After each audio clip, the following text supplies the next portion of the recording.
Life is 10% what happens to us and 90% how we react to it.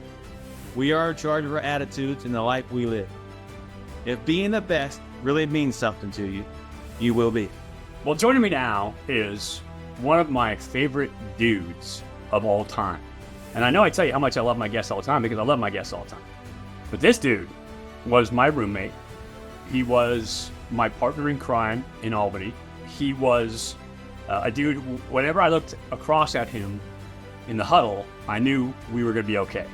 And so he was an anchor point for me and a guy who just made my whole experience playing in the Arena Football League better. And I cannot speak more highly of a human being than this man, Greg Hopkins.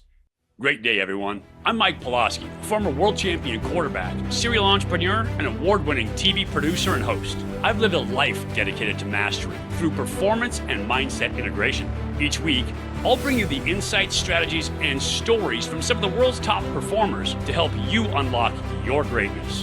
Whether you're an athlete aiming for the top or an executive driving your team to victory, this is where you learn how to train your greatness to become an everyday great. Now let's get after it. And Hop, welcome to the podcast, brother. About time that I got you on. Dude, it's great to be here.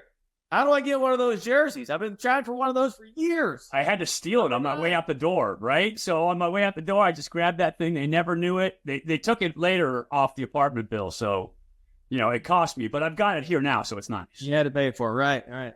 Some way, shape, or form, we always pay for it. We were just talking about that off camera with some of the injuries we've sustained. But I want to start kind of at the beginning for you because when I introduce you to people, I can't encompass the whole of Greg Hopkins. This dude is one of the toughest guys I have ever met in my entire life. As a player, he introduced the phrase to me, tough enough to take a bite out of an anvil.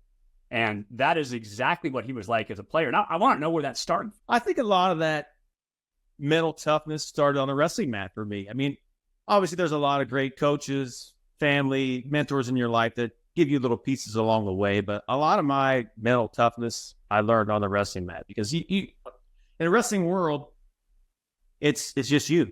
You can't take the credit, you can't push the blame. It's just you and you alone, and you learn how to figure things out very quickly on your own. So you be an independent person, independent thinker, and a lot of that toughness you have to earn and you have to work at to be good at it. Because if you're not going to put the work in, then the results are clearly seen when it's just you out there on the mat. Yeah, no doubt about it. But it's got to go back further than that. So, I know wrestling hones it, right? And that's the honing stone that kind of sharpens it in you. But before that, you didn't grow up like most people in the U.S. No, definitely not. There's a lot of people that think our family is a government scientific experiment of some kind. I've got an older brother that went to University of Pittsburgh when he was 16. He graduated with a double major, computer science, business, brainiac of the family. Little brother went to private college in Carlisle, Pennsylvania with a physics degree. And here I am in the middle, the dumb jock of the family that was fortunate enough to go on and play and get paid to play football for a living. So, yeah, we had a very different lifestyle growing up. But, grew up in a country, out in the country, in a little town of 88 people, town of Nineveh, Pennsylvania, southwest corner. And we've got a farm there. My grandfather opened a general store there in 1946. My parents and I still have it today. There's laundromats and rental houses, cattle farm. We have all these different things that keep us busy every day. And sports then work into that whole scenario where, and my dad was obviously the football coach when I was in Little League, coached baseball, and all those things that helped mold me and shape me into the athlete that I became later on down the road. Yeah, that's so funny. Hop used to joke that every time he came away to go to the season, that the sign in Nineveh would go from 87 to 86. And I remember somebody had a baby while you were there, and it went back up to 87, but when you came home, it had to go back to 88. Right. There's a close count on that population, and it hasn't moved much. The barometer has not changed much over the years. It's still about the same. That is so funny. So you said Sam, your father, was the Little League coach. How do you have a Little League team in a town of 88 people? Are there enough kids to it takes 9, right? At least 9 to play. Are there enough kids at that age level to play? Well, we had 11. I mean, it was a full 11 on 11 team. The school district that I grew up in is actually the the first or second largest school district in the entire Commonwealth of Pennsylvania geographically, but one of the smallest with like 71 students, I think, were my graduating class. So we didn't have a lot of students, but a lot of area to cover.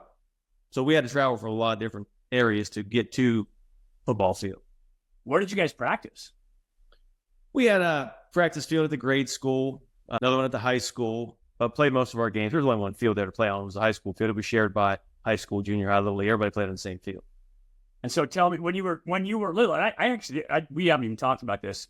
Guys that go on, I was talking to one of my quarterback parents the other day that I coach, and I said, guys that go on and play at the next level are generally the best athlete in their grade.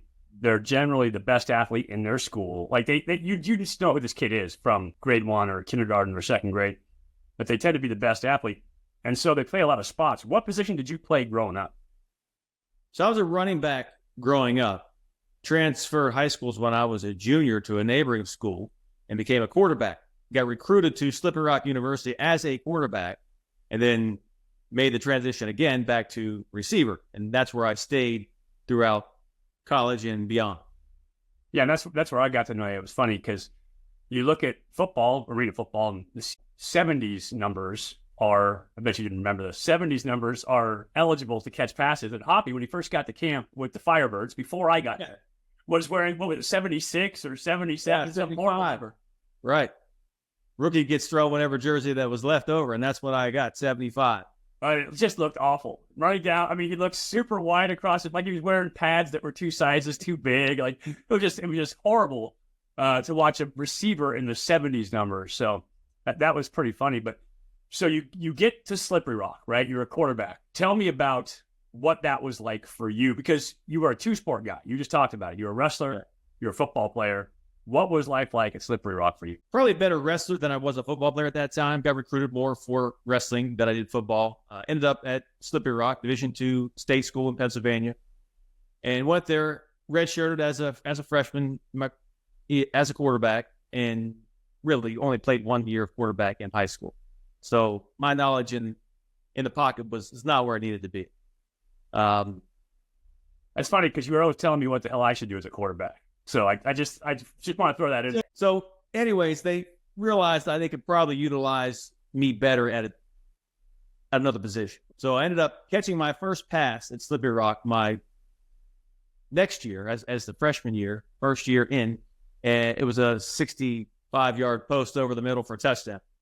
So it stuck, and I stayed there ever since. I became the slot receiver, and back then we ran a single back, Miami Hurricanes offense, single back offense, and had a lot of the offense was revolved around the slot receiver. So I was in the mix a lot and got a lot of balls and a lot of catches at Slippery Rock. Yeah, and that was the offense at the time, right? It's the air raid now, which kind of has set the tone for all the offenses around the country. But back then, that single back spread from Dennis Erickson that he brought from Idaho to Washington State to Miami was the offense. Like, dudes were throwing the rock. And Miami won, 2 national championships under his tutelage. And they had the 2 live crew receiver groups with Hill and all those dudes that I ended up playing against, right? Craig Erickson was the quarterback there. Gio Toretta was the quarterback there. They had a bunch of dudes. Steve Walsh was the quarterback there that were really good football players. I think Walsh was under Jimmy Johnson. But anyway, so a lot of really good football players that came through that single back spread style offense that really just utilized wide receivers. And so having you at a place like Slippery Rock had to be big because you were that dude who was deceptively fast. Depends on who you ask. But I actually got better at, I didn't run track when I was in high school. So to be considered a fast runner, I never really coined myself as that, because wrestling season is like a hockey season. It lasts until well into the spring. And by that time, you're so burnt out, I didn't want to go to the track. I went to the track, but I threw javelin. And I laid on the pole vault pit, and I didn't really apply myself to run a 100-meter sprint or a 200-meter sprint. I was burnt and needed a break at that point in my high school career. So getting the science behind the body mechanics of how to run a good 40-yard dash, I didn't have it at that time. Went to Slippery Rock and got faster as I went, and then ended up running a decent 40. You know, when we met, I was considered fairly fast. for a slow white kid in southwestern Pennsylvania. So I could run then. Yeah, but it took me a while to get to that point. Yeah, so it's so funny, slow white kid from Western PA, which is funny as hell. We're going to tell a story about that later on versus the Florida Bobcats, which still makes me laugh to this day. It talks about team. But you then being thrown out of position, right, at a receiver now, former quarterback, still getting your feet wet in football. That's how I was too. I knew nothing of football. I played a wing tee, Delaware wing tee in high school. Like that was invented before the wheel. And so I knew nothing about modern football theory going to Cal. And so I had to learn it on the run. How tough was that as a receiver to now change positions and learn the offense and learn to do? Or was it easier than playing quarterback? When in high school, I had a high school coach that really had a passion for the game, Jeff Matheny, and changed my whole outlook on football. I knew I always wanted to play football. Even when I was in second, third grade, when I was first allowed to play Little League football, I knew that's what I wanted to do. I had it in my head. I was going to play football, whatever level, I was going to get a paycheck to play football somewhere, somehow. Nice. But when I got to high school level, he had this passion that I had never seen before from a coach. So I spent most of my high school career, well, my senior year, because I only played 1 year for him after I transferred, but played that year with his Levi Garrett tobacco spit on my face mask because he was yelling at me constantly through the face mask right here all the time. Because I didn't pick it up. It took me a while to figure out what he was trying to teach me being my first year as quarterback. And I eventually got it, but I had to learn the hard way again. You're going to see it a lot. I mean, in that position, people don't realize you got to see it a lot. Like you have to see a lot of reps because there's so many variables that can happen as a quarterback that if you're not seeing reps all the time, and the other thing too, not that he wasn't a good coach. I got to meet Coach Matheny, great dude. But like when you're coaching quarterbacks, sometimes you got to be a little more patient. You can't be in their face. You can't be in their grill all the time. There was a coach at Cal who shall go unnamed, but we nicknamed him Darth Vader. He was after me because he would bring in a lot of really good quarterbacks and he would ruin them by putting pressure down their face. Behind his play call sheet, breathing on these guys. And you could just feel the stress in the quarterback as he's talking to him during practice and in the game. So it ruined a lot of guys in that position. You can't have that stress. You can't have that anxiety or else you're just never going to make a decision. And the decisions have to happen so fast. So it's pretty funny, the Levi Garrett. So that brings me to another point in that as a farm kid growing up, right, we talked about how small Nineveh was. It wasn't like you had private coaches growing up teaching you all this stuff. How did you train when you were young? I never really learned how to train until I was well into with you in Albany. I always knew how to work hard. The work ethic thing by growing up on a farm, learning how to do things by yourself, putting a full day's work in, and the mentality of getting through that, pushing through all these hard things. It's in your DNA. But to be able to apply it to a sport, I had to learn that. And I was never really, I think I learned best to never let anyone outwork me. And I learned that from the farm. Because I was always a hard worker, but I didn't always know if I was doing the right thing at the right time. Like push. I don't need rest. I had no clue of that when I was younger. And then when I got older, when we were together, had a trainer finally showed me Olympic movements, the right way to train, coming into the off season where you do a muscle recruitment, power phase, preseason phase, recovery phase after the season. This whole year was mapped out for me finally. I just wanted to work hard. I didn't know how all these pieces fit together until I had someone that was a trained strength coach to show me and walk me through the steps one by one. And so, which is amazing to me, I didn't realize when that kind of kicked in for you. I thought it was a college thing, knowing where you grew up. You took that and you absolutely used that as a strength for you, like as a backbone for what you did. Because I remember I literally just wrote about you in my book. Don't let it go to your head. But I just wrote about you in the book as the hardest working player that I ever played with, which you were. There was nobody anywhere that was going to outwork Greg Hopkins. Yeah, and it's funny because you know better than most. I was always, at first impression, here's a pretty boy. He's going to be soft. He's not going to stick with it. And I always used that to my advantage because I was going to kick your ass one way or another. I wasn't going to ever let you outwork me. And that worked to my favor because it wasn't expected of me from what you see at the face level. So, the wrestling, the farm, that all played into it. But a lot of it later on, it's more mental than anything else. And I know your show, the athletes you work with, the little mental tips that athletes like us can share are gems that if you could hold on to one and one of them really makes sense to you. I've had a couple of those. I'll share with you whenever the time's right. But Yeah. the mental aspect of the game, whatever sport you're in, is one of the biggest things to me is to find calm amongst the chaos. You're out there on the field, you're breathing fire, you're ready to go down and whack somebody. And all the things that you were taught throughout the week, you've forgotten them because you want to fight, right? You're not thinking about what it is I have to do right now. When you're able to be mentally present, take a deep breath and realize, oh, I have all this angst in me, but I'm going to apply it the right way and use it right now.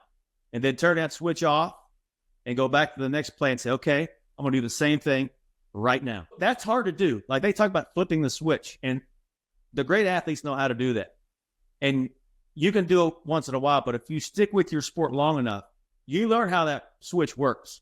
And when you can use it to your favor, it really pays off because the go, like we were talking about, working harder than anybody else. When you are constantly on a gas, sooner or later, you're going to hit the wall.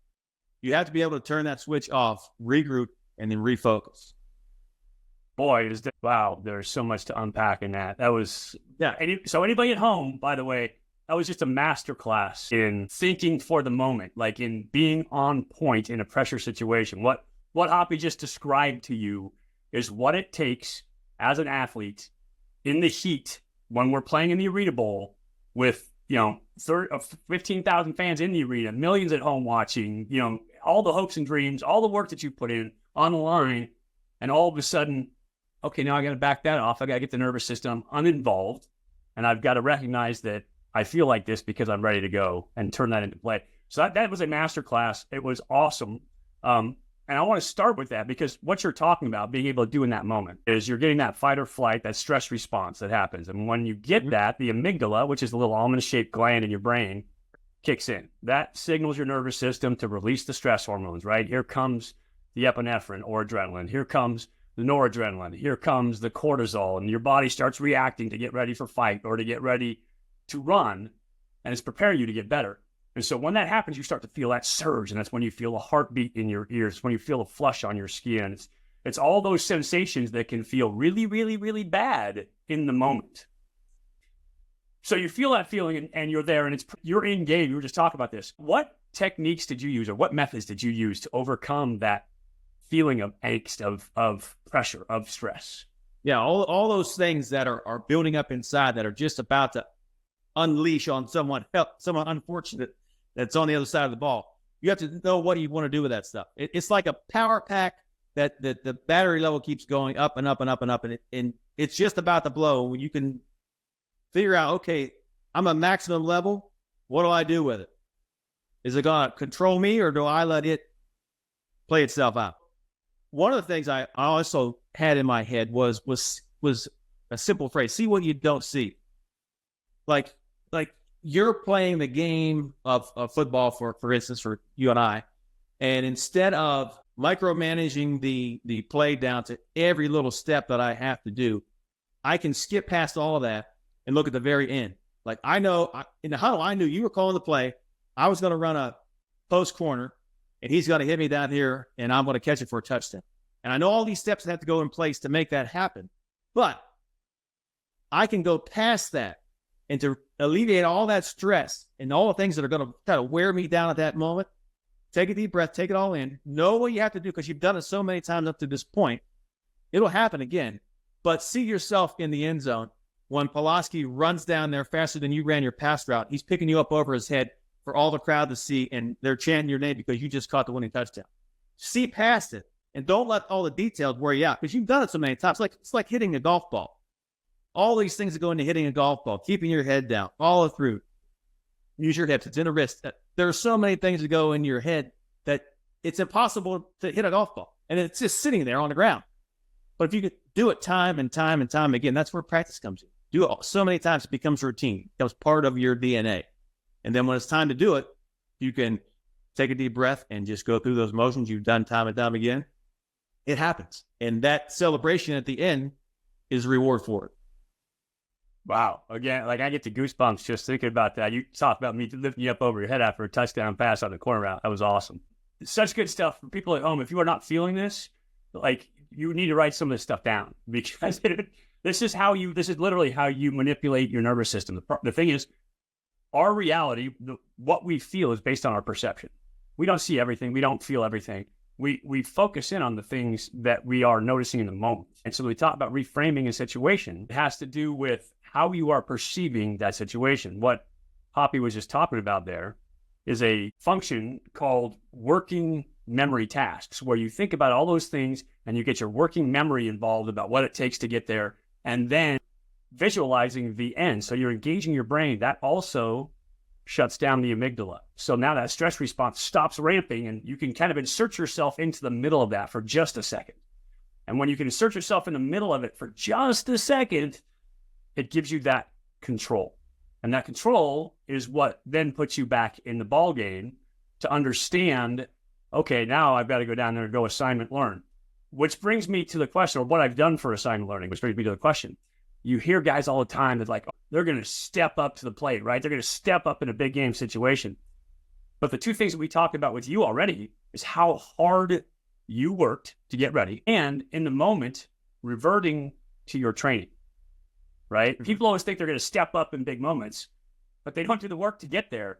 And inevitably, I think that you revert to the highest level of your training that you can do successfully. And you're proof of that to me, watching you train, watching what you do. How do you square that in your head? The off-season workouts for me, I mapped it through the postseason recovery, the muscle recruitment phase, the power phase, preseason when you ramp it down a little bit, getting ready for camp. Those off-season workouts for me were harder than any game we ever played together. There were times where I didn't think I was going to make it. And it was just me and maybe another guy or a couple other people in this training session. But the sessions were so intense that anything that we saw during a game or during a practice was not that difficult to me because I've done the hard stuff already. It's in the bank. And knowing that you've done that hard work gives you that much more confidence when it's time to apply it. Because even if someone has worked as hard as you've told yourself the whole time, hey, I got this. Nobody's going to be better than me here. And I've done that all winter long. When I go back to the season, I'm a step ahead of everybody else. Was there something in there, right? Could it be the farm identity or anything else? I'll tell you. So what I'm talking about, when I was a kid, right, I had cystic fibrosis. And so I had pneumonia. I had lung disease. And every time I ran, my lungs would hurt when I was young, up until I got into, that 16-year-old age. But I was overcoming something every time I ran that sprint. And I would get down there and I'd go, oh, one more. I'm just going to do one more. I'm going to do one more right now. And I'd stand up and I'd fight through that one more. And I'd get to the other end and I'd be like, all right, it's just one more. Just one more. Like, here we go. And I would literally fight it every single time for that one more because of the way that my lungs hurt, the way that my lungs felt. So Marcus Luttrell literally wrote about this in The Lone Survivor, the Navy SEAL. It's one of the techniques they teach where he would draw a line and then he would reach to get to that line. It was only as far as his arm could reach, but like that was the goal. That was the task to get to that. And so as you were growing up and learning that technique, because we learned it on our own, nobody ever showed me that. Right? I just kind of sucked it up and said, I'm going to do the next one. Where did you get that from? The power of one more. I mean, I didn't need to read a book to know that made me one better than the guy I'm competing against. But when you get that concept in your head, my 11-year-old right now is doing pull-ups at nighttime. And he says, how many want you do that? Do you do 15 yet? I can do 15. When he gets to 15, I haven't told him this, but he's figured it out because when he gets to 15, he's out of gas. But he says, stops, he's hanging from the bottom, he can barely hold on. He looks over me and says, Dad, I got one more. I like that. That's not taught from Dad, but somewhere it's in his DNA that he got that from me, and I like that because the power of one more it speaks volumes for a person in sport in particular. No doubt about it. And obviously Ed Milet, so huge broadcaster, huge self-help guy, wrote the book Power of One More, right? In terms of that's his whole framework for one of the speeches he gives. And it's a great lesson for people at home that doing that in the next rep, right? One more. I used to love to work out. I grew up in California. We'd get summer days that were 106, 107 degrees. I would love to run in that heat because I know the dude back in Minnesota didn't get that opportunity because he couldn't run at 106, right? And then in the winter, when it's freezing cold and pouring rain out here, just miserable, you just want to sit at home with a hot chocolate in front of the fireplace. Like, I would go out and run when it was raining the hardest because I knew the dude that I was playing against was not doing that. Now, the farm, you had to have ample opportunity for that kind of behavior. Yeah. Oh, yeah.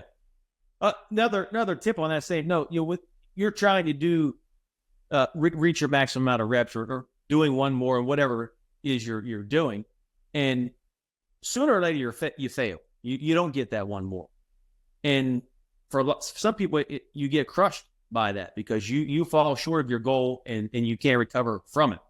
And the whole mentally present thing that we were talking about earlier, when you look back at the cartoons, it's a simple concept, but cartoons when you were a kid, when you've got the devil on one shoulder and the angel on the other, you look at those, whether it's a devil and an angel or someone that's a positive influence in your life, mom, dad, preacher, mentor, and someone over here that's doing nothing but try to beat you down. When you can mentally have not only a switch, but let's call it a tape recorder, cassette deck, if you will. You're that old, you know that. I remember, trust me, I remember cassette deck. I remember 8 tracks, for God's sakes. The play, stop, play. You have those buttons and you have control of those, all right? And when you fail, and this guy over here is beating you up, you're not that good. You should have stayed home today. You're not going to make it. Find something else. Take 2 weeks off and quit, all right? That guy, you have to push stop. You have to literally say, stop. I don't want to hear you anymore. I'm going over here. I'm going to push play. So, yeah, then when you realize, hey, I've got control of these switches. I can push play. I can push stop. I'm in control. I have the controller in my hand, and I'm not going to listen over here anymore. I'm going over here, and I'm going to listen to my high school coach or my preacher, my mom, and I'm going to have someone that's a positive influence on me to give me positive feedback and tell me, look, you've been here before. You've done this. We've done all these things together. Pick yourself up. Forget about it. Push stop over there, and let's go to the next play.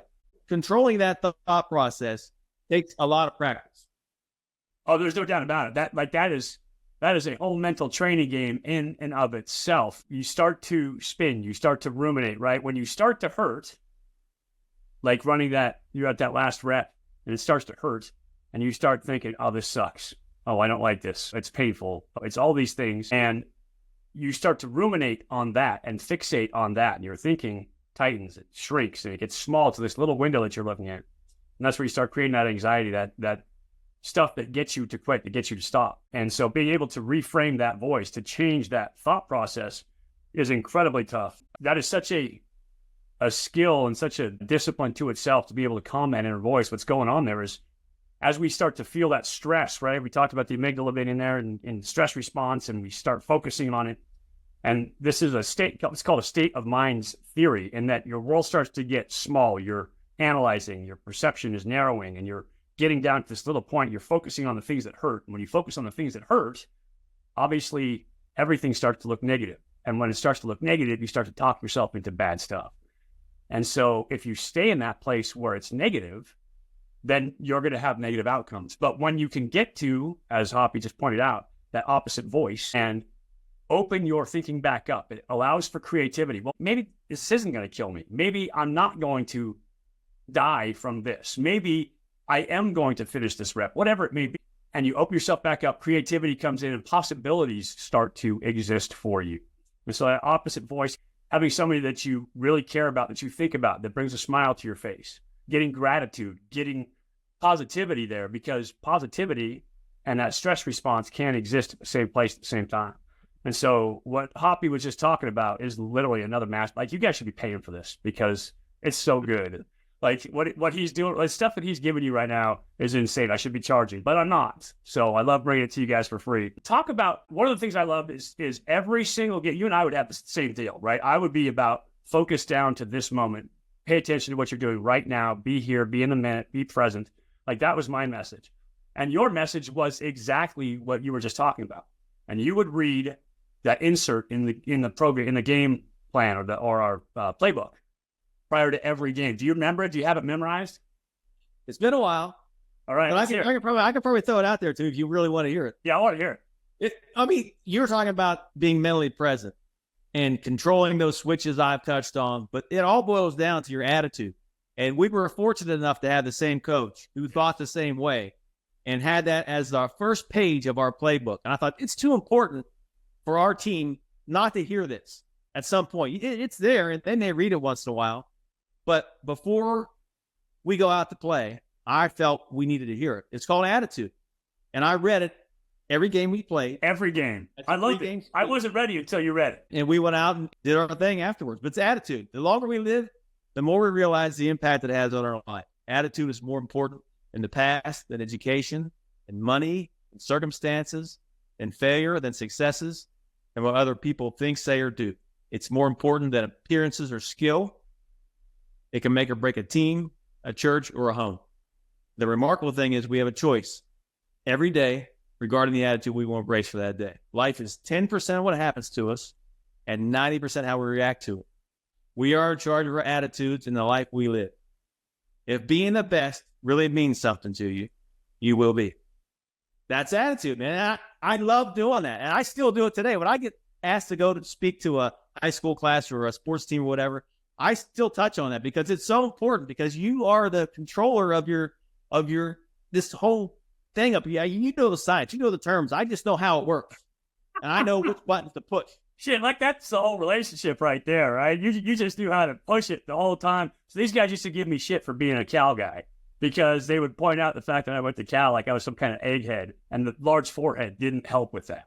Anyway, but they would give me heat for that all the time because I love to study. I like to put names to what I'm feeling. And a lot of athletes don't necessarily do that. Like, they don't want to have the skills to do it. But Hoppy doesn't let on how brilliant he actually is, because he truly is a brilliant dude. He likes to play the hayseed, but the genetics did not skip a beat in the family. Hoppy just took a different path than his brothers. And so, like, he's got the intelligence. Something weird went on that farm. There's no doubt about it, because and it's definitely in the water. I love your parents. They're fantastic. Sam's quiet. Dot's a little quiet, farm quiet, but sweet, as nice as can be. But they don't let on how smart they are.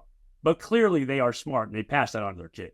I was fortunate to have a good set of parents, yes. They were very good to all three of us and helped us throughout all of our careers to go on and do what we love to do. Yeah, fantastic people, and then supportive, right? Which is a huge piece of it. You choose what you want to do. You talked about it. You knew when you were young.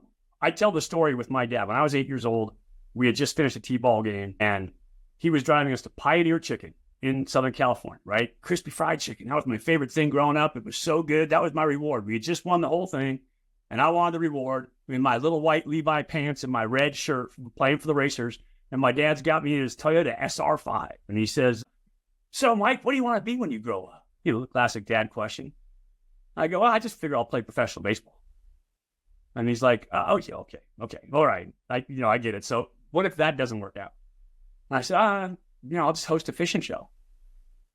And I had just seen fishing with Orlando Wilson, and they were absolutely smoking huge, largemouth bass down on Lake Okeechobee. I'm like, that looks like that would be pretty fun. I think I'll do that. And so obviously here I sit in my podcast room, right, with my former professional football jersey back here and my fly fishing picture for tarpon down in Mexico while filming my show, that I did both for a living. And it was because I had set my identity early on that that's what I wanted to be. And when you set your identity, it becomes literally, you can see it in politics all the time when people set their identity, like they are literally convulsing. They are sick if somebody gives them an opposite opinion to theirs. Right? Yeah. Like, it makes them sick. It goes to your insula, which is what causes that reaction when you smell sour milk or when you smell something dead and you kind of want to retch. When your identity is so ingrained that this is what you are, this is what you think, that somebody says something to you that is in contradiction to that, it literally makes you sick. And you talked about it as a kid, being that athlete. Talk about how important setting that identity is. Getting through. Tell you a story along those same lines, talking about being a kid. When I was in the third grade, this is in the 70s, Pittsburgh Steelers are playing the Cowboys, and I don't know how many Super Bowls that was, but that was a big part of my childhood. My dad watched football every Sunday, still does now. When I was in the third grade, in southwestern Pennsylvania. Obviously, we were Steeler fans. My third grade teacher was a Cowboy fan, and he was the only one in the area that loved the Cowboys. He always had some kind of Cowboy garb on, and they'd always bust his chops because he liked the Cowboys, and nobody else did. But every recess, we went out onto the playground. He was the all-time quarterback. This is Mr. Marcolini. He was the all-time quarterback, and everybody else, they were receivers. So we're playing football, and he did the play-by-play while he's quarterback. So it was, Bradshaw's back, throws the Swan down the sideline, and I'm Swan, catches it for a touchdown. The crowd goes wild. And that playing those visions I'd see on Sunday afternoon football on the playground when I was just high enough to get caught under the chin by the tennis net. That happened, by the way. That set my whole stage for me at an early age. And skipping forward in life, we went to camp this is a funny story. We went to camp one year in Dallas and played with the Dallas Desperados for a week of camp down there, had a couple scrimmage games. We played in Cowboy Stadium. And it was during the school year. I thought, we got a break right now. I'm going to go out onto the Cowboy field right after they invented cell phones. And I'm calling my grade school, and I'm going to ask for Mr. Marcolini because he's one of those guys that doesn't want to leave the classroom for anything, especially when there's a phone call for him. So they get on the intercom and say, Mr. Marcolini, you have a phone call. Please come to the office. He comes. I can tell he's aggravated because he's got to break what he's doing, trying to get all he can out of his kids to come and take a phone call. I said, Mr. Marcolini, this is Greg Hopkins. I just want to let you know that I want to say thanks for doing what you did when I was in the third grade, but I'm telling you that because I'm in Cowboy Stadium right now, and I'm standing on the star in the 50-yard line. I'm going to pull a piece of this turf up. I'm going to put it in a Ziploc bag. I'm going to bring it home. I'm going to give it to you for Christmas. And I did. I got a couple of T-shirts and some other Cowboy gear, but I got a piece of the turf, and it was the best thing that he had received from one of his students because he was all about the Cowboys. But he set that tone for me, and I'm forever grateful for all those playground activities we had back in 1977, 8, whatever that was. Yeah. Dude, wow. That is such a great story. And that's so, like, if at home, if you hadn't gotten the point of why I love Hoppy to this point, like, that's why I love Greg Hopkins, because he's a guy that is that considerate of other people. I mean, he's tough enough to take a bite out of an anvil, like I said. He works harder than anybody else that you have ever seen on a football field. He's a guy that you can always count on when you're out there on the football field or off the football field. But he's also a guy that when you have that connection, like you do, that he always finds a way to do more, to be better than you deserve. Like he just finds that way. He's that dude in your life. And so playing with him, if you can't feel it, then you're not paying attention, because that's how I feel about Hoppy. That story just encapsulates it right there in terms of the type of dude he is, which brings us to like my favorite piece of football, which is the piece that we all miss now that we're done with the game. Yeah. And that is that connection, right? That is the locker room. And I love telling the story because gladiators love each other differently than normal people do. When gladiators love each other, they do it by harassing the living shit out of each other. And so we are always poking each other, and we are always prodding each other, and we are always testing each other and sticking each other. And, we'll get a hug and we'll tell each other we love you, whatever. But like normally we are up in each other's grill. Go ahead. I see you thinking. Preface this story by saying a locker room does not have an HR department. Go ahead. No, it definitely does not have an HR department. Holy crap. Well, so you saw what happened with the HR department when the Miami Dolphins had an issue, like gladiators doing this to each other. That was a while ago. If you don't get the reference, Google it. I'm not going to talk about it here. Stanford guy. Anyway, it's like, so people are on each other all the time, but in a way that what that does, you're doing two things as a gladiator, is when you are hard on your teammates, you are helping them train, because you are constantly training. No matter whether you know it or not, you people at home are constantly training. You are either getting harder or you're getting softer. Your body's trying to find homeostasis. And if it has to deal with harder things, it finds a place in there where it starts to harden, where it starts to get tougher. And as gladiators harass each other, they're making each other harder. The other thing, too, is they want to test you a little bit to make sure that in the fourth quarter, when things get tough, that you're going to be there. And by harassing each other like that, it becomes a sign of love. You start to recognize it as a sign of love. So I'm on that note. We're playing in the arena game, Arena Bowl, and Hoppy, as he tended to do to me every now and then, it's the fourth quarter. We're going in. We're about to we have a chance to win this game, but we have a chance to lose this game. We're up, I think, by 3 points at this point. And we're playing Orlando Predators. We lost one to them in the regular season. We won one from them in the regular season. Hop comes in. I get the play from the huddle. I walk over to the huddle. And as I'm just about getting ready to stick my nose in the huddle, Hop looks at me. He goes, "Hey, Pola."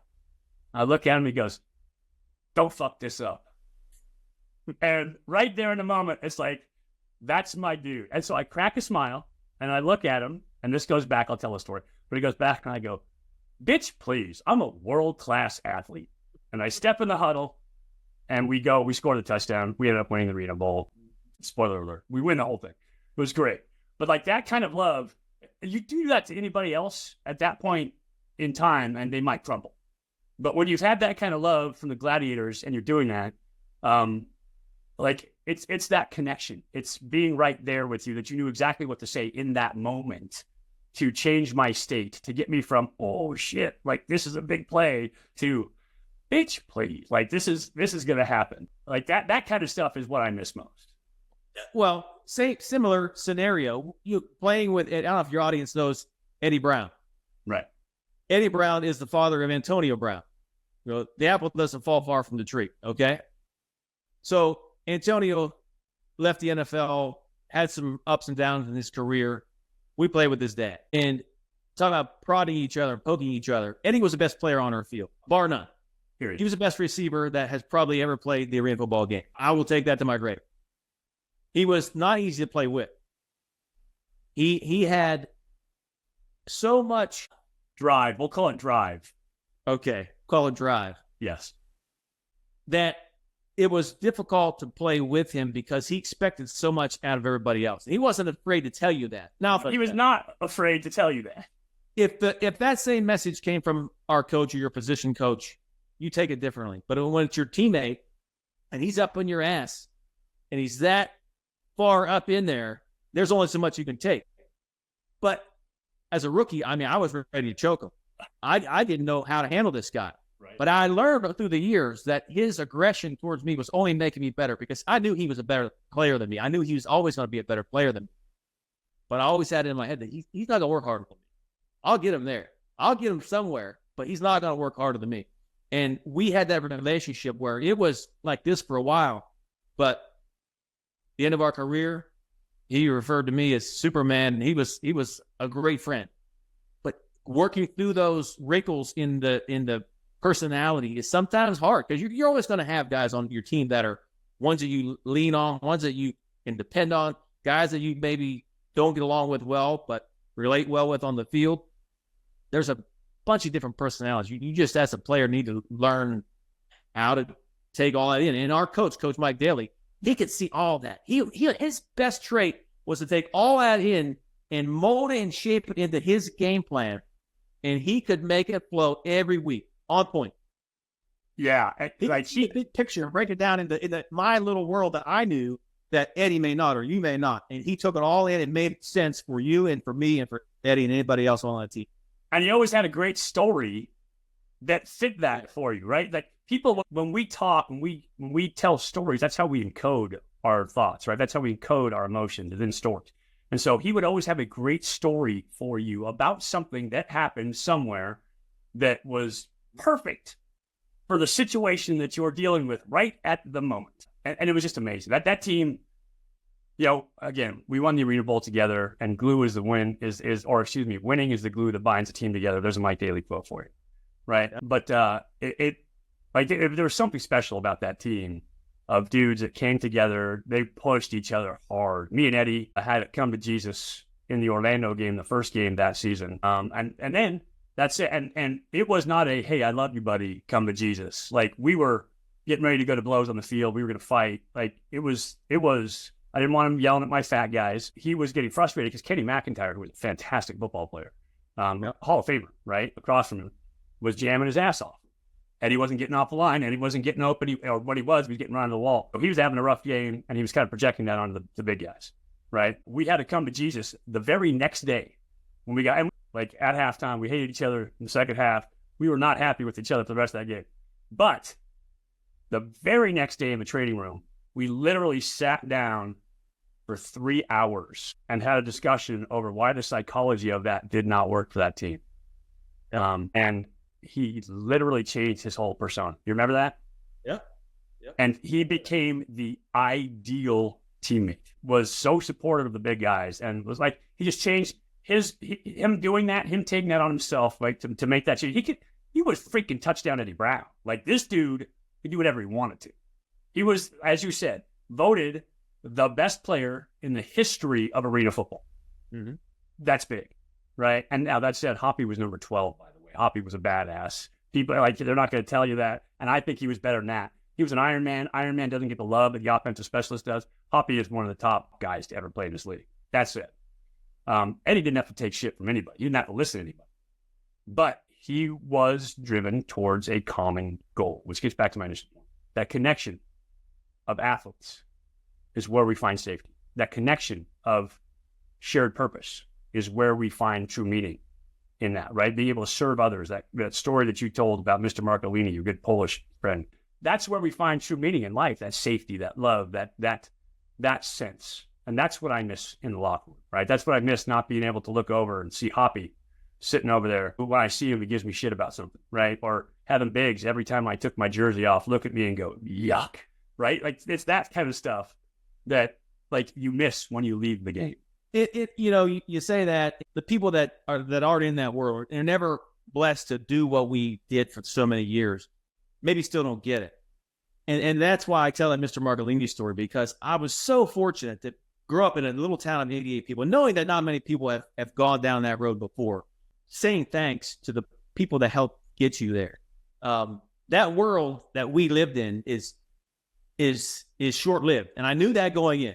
And I thought, if I could play 10 years, played 11, I'd be happy. And I'd walk away and I'd be satisfied, no matter how well we did or how long I played or how many times I got injured. If I could play 10 years, I'd be happy and I'd walk away. And I did it. But there was a lot of people that helped me get to that 10 years of my life. And most 9 to 5 people don't ever get to experience that locker room that you're talking about. You can't, words can't describe what that is. All the things about being on TV and catching touchdowns and all the things that go with being an athlete are great. Don't get me wrong. It was a great life.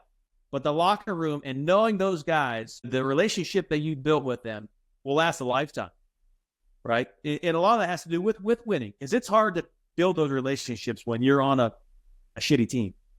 Yeah. Losing's not fun. I came from the Miami Hooters. I can tell you that for sure. On a bad team, it's cancer. It's awful. It's tough. But when you win together, winning is the glue that bonds the team together. That lasts a lifetime. That championship that we won, all those guys, when you get back together, if we ever get an anniversary together with all those guys, it'll be like we just left. All these years later, it'll be just like we just left. And it's amazing. And it's because you have that built-in trust. You have that built-in love, right? You know that you and I did battle together.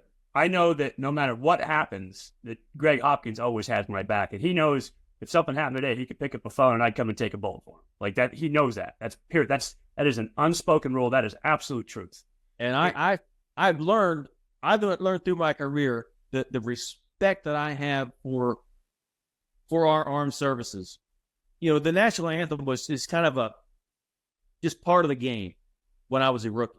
And as I grew older in my career, I cried, dude. I'd stand there and cry because those guys have that same relationship. Yeah. They have it. When you literally have someone at your back that you can depend on no matter what goes down, that's hard to find in life. And those guys have lived that. And so I give all my thanks to people that help protect us and make this country what it is.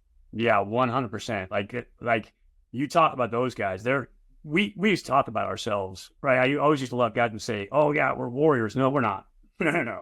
Warriors are fighting for a cause, and they are literally putting their lives at risk. Not that bad things can't happen in football, but you can get hurt. But you're not facing bullets. Like you're right. Facing big nasty dudes, but you're not facing bullets. Those dudes are facing bullets for their country, for people that they've never met before. So it's for the idea of patriotism. And here I am in downtown Los Angeles in the Staples Center, living out my childhood dream because of those guys. Yeah. That's what makes me so thankful. 100%. I agree. And I think that is such a great place to leave this too, because we do obviously salute those guys. If you are, by the way, looking for an opportunity to build some of the mental toughness like Hoppy did, I've got a handout. Just text GREAT to 55444. You can find it there. And we will get you that handout. A lot more about this podcast stuff. There's blog stuff on the backside. But just give us that text and we'll send it out to you.